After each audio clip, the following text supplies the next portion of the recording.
नमस्कार, स्वागत है आपका जन टीवी उत्तराखंड में। आपके साथ हूं मैं सदफ फातिमा। खबरों की शुरुआत करेंगे हेडलाइंस के साथ।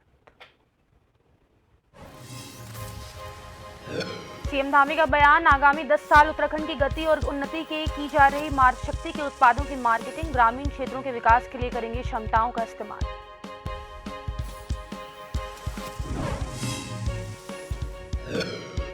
गर्मी बढ़ने के साथ वनाग्नि के मामले भी बढ़ने लगे। लोहाघाट में जंगलों में लगी आग, कड़ी मशक्कत के बाद आग पर काबू पाया गया। वन संपदा और जंगली जानवरों को पहुंच रहा नुकसान। कांग्रेस में पिछले 3 दिन से चल रहा बैठकों का दौर। केंद्रीय पर्यवेक्षक पीएल पुनिया पार्टी के स्वतंत्र पदाधिकारियों के साथ की बैठक। 2024 के लोकसभा चुनाव को लेकर भी पार्टी विचार मंथन। चारधाम यात्रा के लिए ऑफलाइन पंजीकरण की सुविधा शुरू। साधु संत और आम श्रद्धालु हरिद्वार और ऋषिकेश में करा सकेंगे रजिस्ट्रेशन।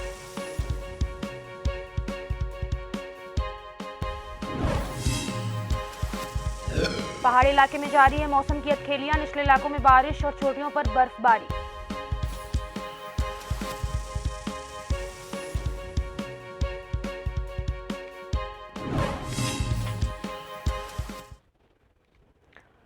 और अब खबरें विस्तार से। उत्तराखंड के मुख्यमंत्री पुष्कर सिंह धामी ने कहा कि आने वाले 10 साल उत्तराखंड के उन्नति और प्रगति के होंगे। इसके लिए हमें अपनी क्षमता का उपयोग स्वयं के लिए अपने आसपास चीजों के मार्ग शक्ति द्वारा बनाए जा रहे उत्पादों की हिलांस और हिमाद्री के माध्यम से मार्केटिंग की जा रही है। प्रधानमंत्री जी का जो कथन है कि 21वीं सदी का एक तीसरा दशक, ये उत्तराखंड का दशक होगा।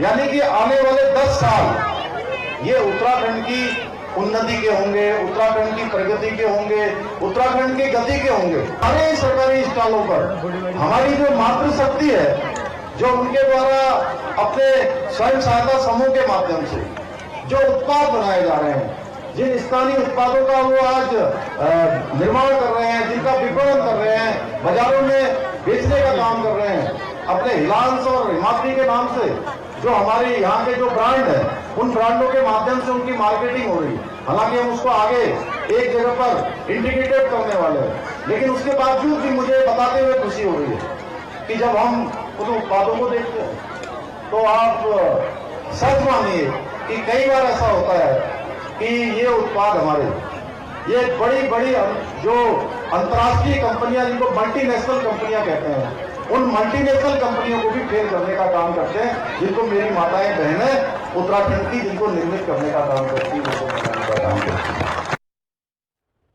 राज्य के मुख्य विपक्षी पार्टी कांग्रेस में अंतर्गत और गुटबाजी को समाप्त करने के लिए इन दिनों पार्टी के पर्यवेक्षक पीएल पुनिया उत्तराखंड के प्रवास पर हैं, जिसमें वे पार्टी के नेताओं से बातचीत कर रहे हैं ताकि सब कुछ ठीक हो सके।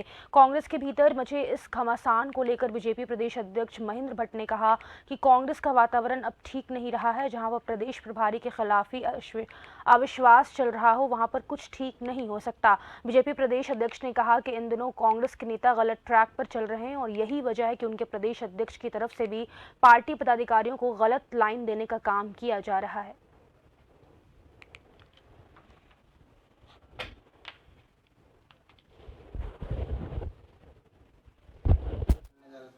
कि मैं, क्योंकि कांग्रेस का आंतरिक मामला है, अच्छा होता कांग्रेस उन विषयों को रखती जिन विषयों के आधार पर सरकार को दिए गए उनके सुझाव का इम्प्लीमेंट हुआ हो। मुख्य रूप से पूरा वर्ष भर आंतरिक द्वंद्व से कांग्रेस जूझती रही और एक व्यक्ति जो बनता है उसका दूसरा विरोध करता है, ये उनके यहाँ एक प्रकार से संगठनात्मक ढांचे का स्वरूप बन गया है। प्रदेश के प्रभारी के प्रति अविश्वास का वातावरण और यहाँ तक स्थिति उत्पन्न हो गई है कि अब क्या बोलना है, इसकी प्रवक्ताओं को भी अज्ञानता का एक पक्ष कांग्रेस अध्यक्ष द्वारा उनको दिया गया।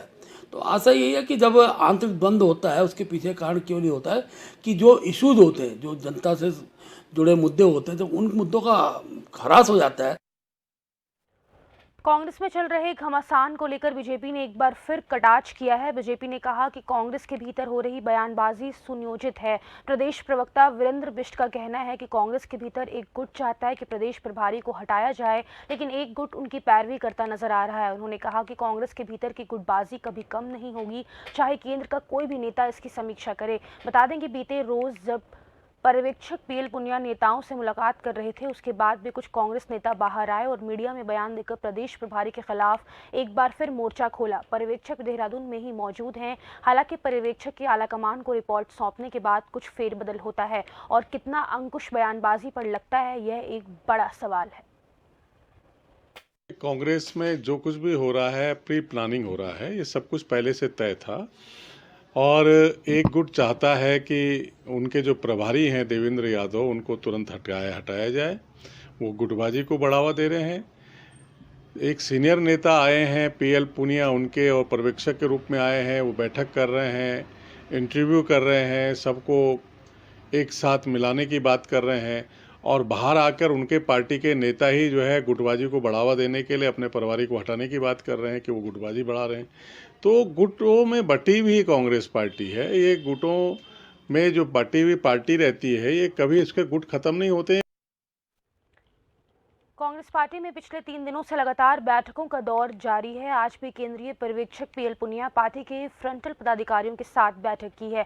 कांग्रेस पार्टी के प्रदेश अध्यक्ष करण माहरा का कहना है कि सभी पहलुओं पर विचार किया गया। पार्टी के भीतर, पार्टी के बाहर जो बयानबाजी हुई है उस पर भी विचार किया गया है। साथ में 2024 के लोकसभा चुनाव को लेकर भी पार्टी विचार मंथन कर रही है। किस तरह से संगठन को मजबूत किया जा सकता है, आगे संगठन को मजबूत करने के लिए और क्या कदम उठाया जा सकता है, इन तमाम पहलुओं पर पार्टी गंभीरता पूर्वक विचार मंथन हुई। 500 से ज्यादा लोगों से वो मुलाकात कर चुके हैं।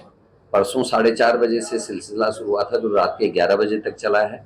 कल भी वो लगभग 11:15 बजे पीसीसी आ गए थे। जिला अध्यक्षों से, महानगर अध्यक्षों से मिले, विधायकगणों से मिले, उसके अलावा विधायक प्रत्याशियों से मिले, पूर्व मंत्री और पूर्व जो हमारे सांसद लोग हैं उनसे उन्होंने मुलाकातें की हैं और कई वरिष्ठ जनों से उन्होंने मुलाकात की कल शाम 7:30 बजे तक। और आज भी वो सुबह से सिलसिला चला था। पीसीसी में इस समय आए हैं फ्रंटल प्रकोष्ठों के साथ, अनुवांशिक संगठनों के साथ और जो हमारे अन्य विभागों के चेयरमैन हैं उनसे वो मुलाकात कर रहे हैं।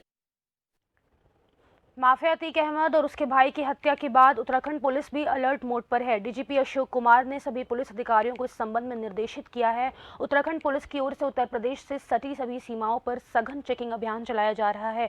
डीजीपी अशोक कुमार ने बताया कि शनिवार की रात अतीक अहमद और उसके भाई को गोली मारकर हत्या के बाद जैसे ही सूचना मिली तो उन्होंने पुलिस अधिकारियों को अलर्ट मोड पर रहने के निर्देश दिए। अति संवेदनशील इलाकों में पुलिस फोर्स को गश्त बढ़ाने के निर्देश दिए गए। उत्तर प्रदेश से सटी राज्य की सभी सीमाओं पर वाहनों की चेकिंग अभियान करने के निर्देश दिए। वहीं उन्होंने कहा कि फिलहाल उत्तराखंड में माहौल शांतिपूर्वक है। हमने रात में ही अपने सभी एसपीज और दोनों रेंज आईजी से बात कर ली थी और हमारी उत्तराखंड की पुलिस पूरी तरह अलर्ट है और हमारे यहाँ वैसे भी माहौल शांतिपूर्वक है पूरी तरह से और मुझे विश्वास है कि हमें शांति बनी रहेगी और कोई भी जो है यूपी का घटनाक्रम हमारे उत्तराखंड की उसको प्रभावित नहीं कर पाएगा माहौल को। कि कुछ इलाके हैं जिनको हम संवेदनशील मानते हैं तो उसमें उन सब पे हमारी नजर है और जैसा मैंने कहा कि हम पूरी तरह से सतर्क हैं। साथ ही साथ मैं ये भी अपील कर रहा हूँ कि देखिए एक दूसरी जगह का घटनाक्रम है जो भी है उसका वो हमारे राज्य की कानून व्यवस्था को, शांति व्यवस्था को, यहाँ के माहौल को खराब न करने पाए। देहरादून में हर महीने सोमवार को लगने वाली जन सुनवाई में जिलाधिकारी जिले के लोगों की परेशानियों की शिकायतों के विषय में जानकारी लेकर संबंधित अधिकारियों को कार्य निस्तारण के लिए आदेश जारी करती है। जन सुनवाई में जिलाधिकारी ने बताया कि आज 116 शिकायतें आई थी। ज्यादातर शिकायतें शिक्षा, घरेलू विवाद के साथ साथ बिजली, पानी और रोड की समस्याओं को लेकर आई है। वहीं छुटपुट शिकायतें जमीन कब्जे को लेकर आई हैं। उसके लिए बाकायदा सभी शिकायतों को संबंधित अधिकारी को निस्तारण करने के लिए पारित कर दिए गए हैं।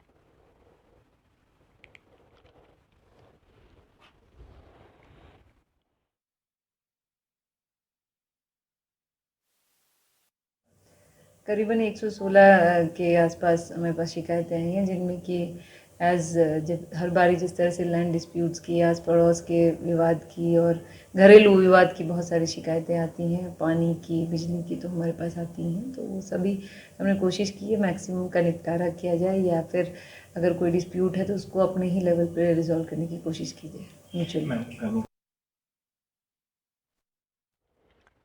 मौसम के बदलते चक्र के कारण लोहाघाट क्षेत्र में वायरल फीवर का प्रकोप बढ़ गया है, जिस कारण लोहाघाट क्षेत्र के अलावा पाटी, बाराकोट आदि क्षेत्रों से वायरल फीवर और टाइफाइड के काफ़ी संख्या में मरीज लोहाघाट उपजिला चिकित्सालय में इलाज कराने पहुंच रहे हैं, जिस कारण अस्पताल में मरीजों की बेतहाशा भीड़ लगी हुई है।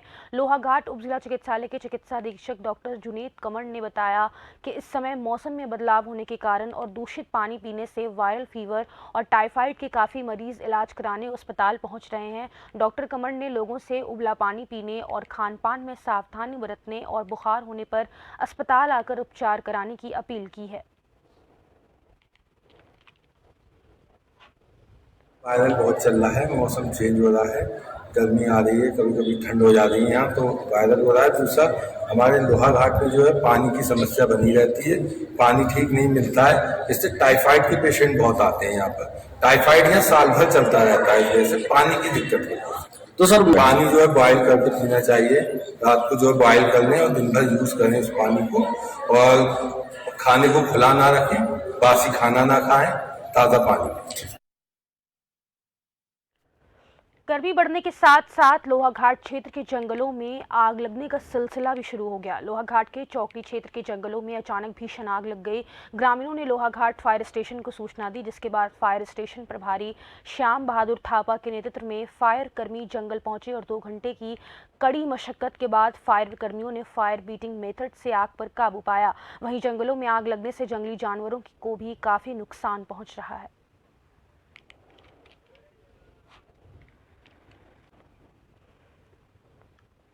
छोटे से ब्रेक के लिए रुक रहे हैं, फौरन लौटेंगे, बने रहें जन टीवी के साथ।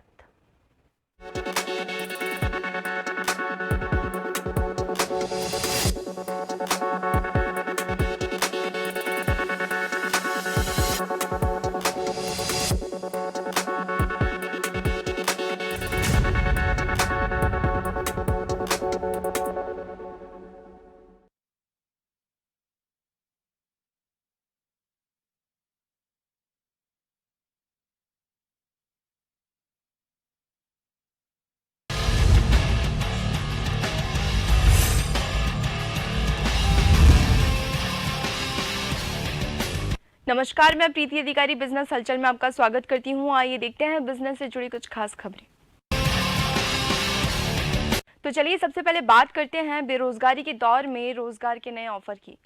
जी हां, मैं बात कर रही हूं एयरलाइंस की दुनिया में मशहूर आकाशा एयरलाइंस की, जिसका स्टाफ मेंबर बनकर आप भी भर सकते हैं अपने सपनों की उड़ान। जहां एक तरफ कई बड़ी कंपनियां एयरलाइंस की छटनी कर रही हैं, वहीं दूसरी तरफ इंडिया की सबसे नई एयरलाइन आकाशा एयर जल्द ही 1000 एडिशनल स्टाफ मेंबर्स को हायर करने का प्लान बना रही है। आकाशा एयर का लक्ष्य अगले फाइनेंशियल ईयर में अपनी फ्लीट में 28 एयरक्राफ्ट तक का विस्तार करने का है। आकाशा एयर के संस्थापक और मुख्य कार्यपाल अधिकारी दुबे ने कहा कि कंपनी इस साल के अंत तक 100 से ज्यादा विमानों का ऑर्डर देगी। अगले वित्तीय वर्ष के खत्म होने से पहले कंपनी में 3000 से ज्यादा कर्मी होंगे, जिनमें से लगभग 1100 पायलट और चालक दल के सदस्य होंगे। उनका कहना है कि कंपनी में अभी तक 2000 से ज्यादा एम्प्लॉयर्स अभी काम कर रहे हैं और 20 अप्रैल से और विमानों को शामिल किया जाएगा। एयरलाइंस अच्छे टैलेंट को आकर्षित करने के लिए भाग्यशाली है। तो चलिए अब बात करते हैं बीबीसी इंडिया के खिलाफ दर्ज हुए केस के बारे में। इनकम टैक्स विभाग के ब्रिटिश ब्रॉडकास्टिंग कंपनी में सर्वे के बाद प्रवर्तन निर्देशालय यानी ईडी ने केस दर्ज किया है। केस फैमा एक्ट यानी फॉरेन एक्सचेंज मैनेजमेंट एक्ट के तहत दर्ज हुआ है। रिपोर्ट के मुताबिक मामला फॉरेन एक्सचेंज के नियमों के उल्लंघन करने का बताया जा रहा है। आपको बता दें कि British broadcasting corporation United kingdom का नेशनल ब्रॉडकास्टर है। इसकी पूरी दुनिया में करीब 35,000 कर्मचारी है और ये 40 भाषा में अपनी खबरें पब्लिश करता है। जहां एक और ब्रिटेन की संसद इसको ग्रांट देती है। वहीं इसकी इनकम की बात करें तो बीबीसी की सालाना ज्यादातर फंडिंग टेलीविजन फीस से होती है। इसके अलावा इसे अपनी अन्य कंपनियों जैसे BBC studios, BBC studio work से भी प्रॉफिट होता है। मामले को लेकर ईडी ने इंटरनेशनल टैक्सेशन और ट्रांसफर प्राइसिंग में खामियों को लेकर बीबीसी से फाइनेंशियल स्टेटमेंट भी मांगा है। आज के लिए बिजनेस हलचल में बस इतना ही। फिर मिलते हैं ताजा खबरों के साथ, तब तक के लिए बने रहिए जन टीवी के साथ। खबरें जो आप पर करती हैं सीधा असर, खबरें जिन पर होती है जनता की नजर, खबरें जिनकी तह तक पहुंचना है जरूरी और जो कसौटी पे हो पूरी। मुद्दा चाहे समाज से जुड़ाव हो या फिर सियासत से, तभी वो बनती है खास खबर। खास खबर सोमवार से शुक्रवार शाम 6 बजे।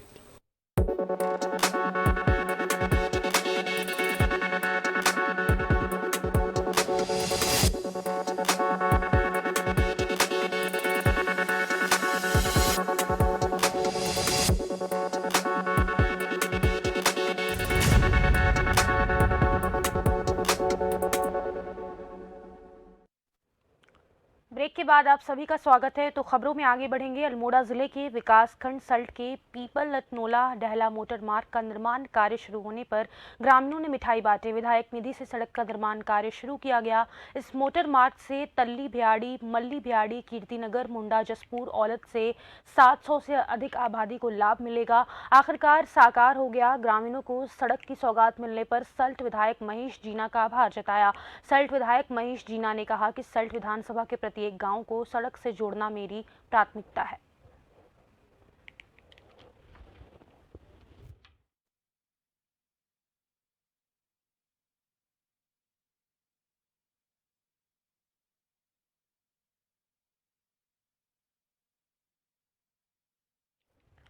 अल्मोड़ा के विकास खंड सल्ट में कुआरेला में निशुल्क स्वास्थ्य शिविर आयोजित किया गया, जिसमें करीब 170 ग्रामीणों की स्वास्थ्य जांच की। शिविर में 21 लोगों को आंख के ऑपरेशन के लिए चयनित किया गया, जिनका हंस फाउंडेशन जनरल हॉस्पिटल सतपुली में ऑपरेशन किया जाएगा। वहीं शिविर में निशुल्क दवा, चश्मे, बीपी, शुगर की जाँच की गई।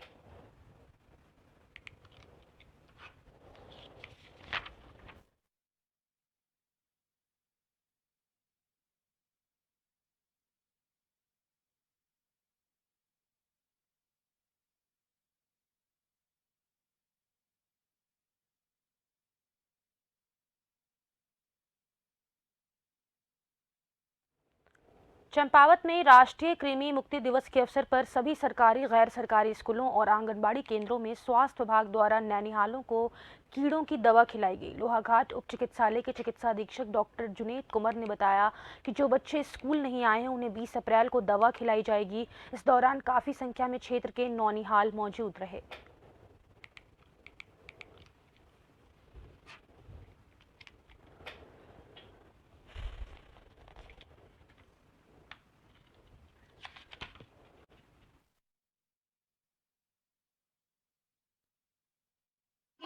गांव में राष्ट्रीय कृमि मुक्ति दिवस मनाया गया, जिसमें 26 बच्चों को एल्बेंडाजोल की दवाई खिलाई गई।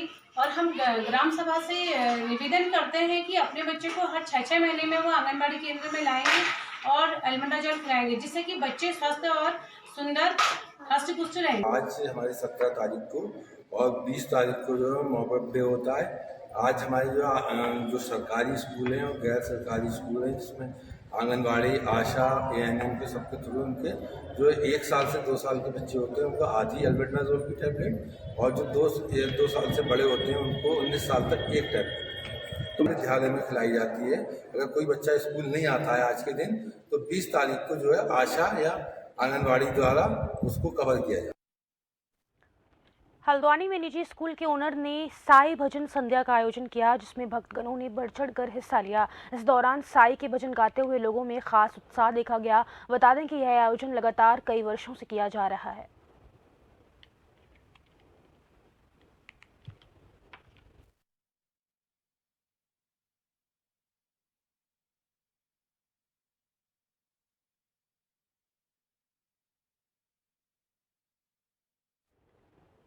उत्तराखंड सीएम पुष्कर सिंह धामी आज टिहरी गढ़वाल पहुंचे, जहां उन्होंने नाग देवता मंदिर में मूर्ति स्थापना और अन्य आयोजित कार्यक्रमों में शिरकत की। उन्होंने कहा कि पीएम मोदी के मार्गदर्शन में हम उत्तराखंड में सभी धार्मिक स्थलों को पर्यटन स्थलों के रूप में विकसित कर रहे हैं, ताकि हम अपने युवाओं को रोजगार के अवसर प्रदान कर सकें, जिससे पलायन रुकेगा और हमें आत्मनिर्भर बनने में मदद मिलेगी। हमें उम्मीद है कि 22 अप्रैल को शुरू होने वाली चारधाम यात्रा पिछले वर्ष की तुलना में भव्य होगी, और चूंकि यह यात्रा उत्तराखंड की जीवन रेखा है, हम इसे सुरक्षित रूप से आयोजित करने के लिए देखेंगे।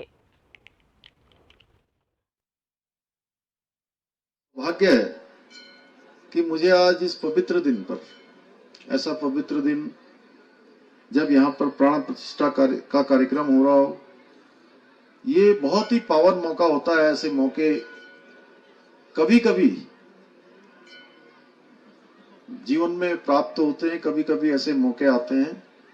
और ये जरूर है कि भाई प्रीतम सिंह जी ने और खजानदास जी ने बहुत मुझसे कहा था कि आपको यहाँ पर आना है, लेकिन उसके बावजूद भी एक बात मैं आप सबसे कहना चाहता हूँ कि मैं यहाँ पर आया हूँ, आप सब लोग इतनी बड़ी संख्या में आए हैं, तो जरूर भगवान नागराजा की आप पर भी कृपा है और मेरे पर भी कृपा है, इसीलिए हम लोग यहाँ पर पहुंचे हैं।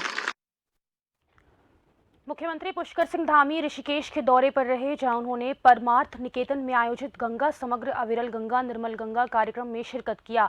इस दौरान सीएम धामी ने कहा कि अविरल गंगा निर्मल गंगा अभियान के तहत गंगा को स्वच्छ रखने के लिए कार्य किए जा रहे हैं, जिसमें गंगा को साफ सुथरा रखने के साथ साथ जल स्रोतों के संरक्षण और संवर्धन भी शामिल है।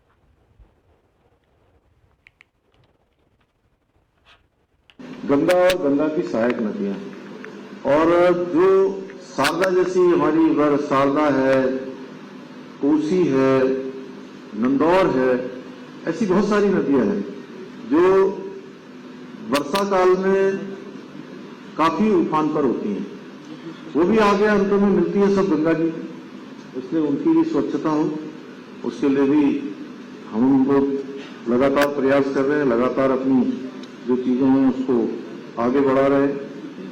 आज मोदी जी के नेतृत्व में गंगा को निर्मल और स्वच्छ बनाने के लिए तो पहली बार यह अभियान देश के अंदर चलाया गया और 20,000 करोड़ का एक फंड बनाया गया। लेकिन मैं एक बात जरूर कहना चाहता हूं कि ये जो भगीरथ प्रयास आप सबके एकत्रीकरण से हो रहा है, आदरणीय भाई साहब रामसिंह राय जी के मार्गदर्शन में हो रहा है, ये वास्तव में जो समग्र गंगा का जो हमारा संकल्प है उसको तभी सिद्धि तक हम लोग पहुंचेंगे जब हम सब लोग इसमें पूरे मनोयोग के साथ लगकर जिसकी जहां पर जैसी भूमिका है उस भूमिका का निर्वहन करेंगे। उत्तराखंड के मुख्यमंत्री पुष्कर सिंह धामी पौड़ी पहुंचे हैं। यहां धामी ने गंगा समग्र अविरल गंगा निर्मल गंगा कार्यक्रम में शिरकत की। इस दौरान उन्होंने जनता को संबोधित भी किया। इसमें पूरे मनोयोग के साथ लगकर जिसकी जहां पर जैसी भूमिका है उस भूमिका का निर्वहन करेंगे। आज गंगा के आसपास हो, गंगा के तटों पर हो, अनेकों जगह पर जो अनेक प्रकार का अतिक्रमण भी हुआ है। हमने तय किया है कि उत्तराखंड के अंदर जो लैंड जिहाद के नाम पर, मजाक जिहाद के नाम पर, उसको हम किसी कीमत पर नहीं होने देंगे, उसको हर कीमत पर हम रोकेंगे। ऐसे स्थान को भी जहां पर इस प्रकार का अतिक्रमण हुआ है और उसको अतिक्रमण को हटाने का हमने यह अभियान प्रारंभ कर दिया है। सैकड़ों जगह पर अभी तक ऐसे स्थान भी मिले हैं जहां पर नीचे सामने ऊपर से तो मजार है लेकिन उसके नीचे कोई अवशेष नहीं है। सैकड़ों स्थानों पर जहां पर भी जो है ये चलाया गया है। देहरादून में सैनिक कल्याण मंत्री गणेश जोशी ने विभागीय अधिकारियों के साथ बैठक कर सैन्य धाम का निर्माण तय समय में पूरा करने का निर्देश दिया। इस दौरान उन्होंने कहा कि सैन्य धाम की भव्यता और दिव्यता बरकरार रहे, निर्माण कार्य की गुणवत्ता पर विशेष ध्यान दिया जाए। वहीं कल मुख्यमंत्री धामी की अध्यक्षता में उच्च स्तरीय समिति की बैठक होगी।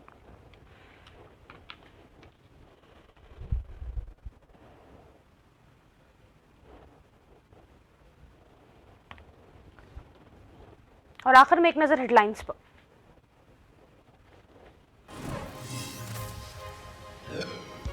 सीएम धामी का बयान, आगामी 10 साल उत्तराखंड की गति और उन्नति की जा रही मातृशक्ति के उत्पादों की मार्केटिंग, ग्रामीण क्षेत्रों के विकास के लिए करेंगे क्षमताओं का इस्तेमाल।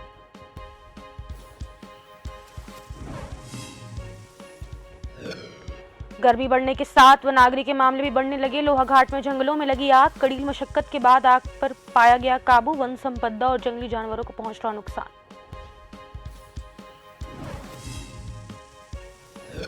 कांग्रेस में पिछले 3 दिन से चल रहा है बैठकों का दौर। केंद्रीय पर्यवेक्षक पीएल पुनिया पार्टी के फ्रंटल पदाधिकारियों के साथ की बैठक। 2024 के लोकसभा चुनाव को लेकर भी पार्टी विचार मंथन।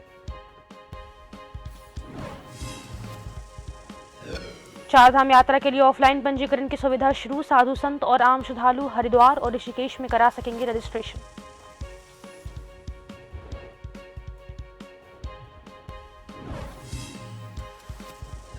पहाड़ी इलाके में जारी है मौसम की अटखेलियां, निचले इलाकों में बारिश और चोटियों पर बर्फबारी, तापमान में गिरावट।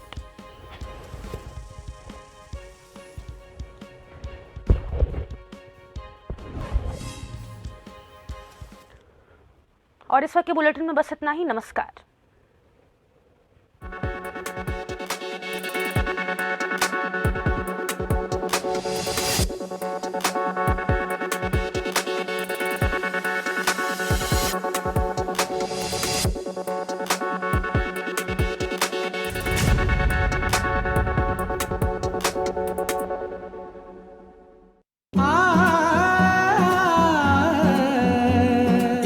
सुबह फिर आई है, ली खुशियों ने अंगड़ाई है, जोते पीछे अब दौड़ रहे वो, सौगात जो ऐसी भाई है, चूल्हे घर घर सुलग रहे, अब बचत की बारी आई है। 76 लाख परिवारों को LPG गैस सिलेंडर 500 रुपए में मुहैया कराई जाएगी। हर थाल में रोटी भाजी है, एक नई सुबह फिर आई है। इंदिरा रसोई योजना का विस्तार ग्रामीण कस्बों में भी किया जा रहा है, जिससे रसोई की संख्या 2000 तक की जा रही है। हर गली मोहल्ला गांव शहर अब जगमग जगमग रोशन है, खेतों में फसलें गमक उठी, फिर चेहरे पर उजियाली है। मुख्यमंत्री निशुल्क बिजली योजना के तहत 100 यूनिट प्रति माह तक बिजली का उपयोग करने वाले उपभोक्ताओं को निशुल्क बिजली, 2000 यूनिट प्रति माह तक उपयोग करने वाले समस्त 11 लाख से अधिक किसानों को मुफ्त बिजली।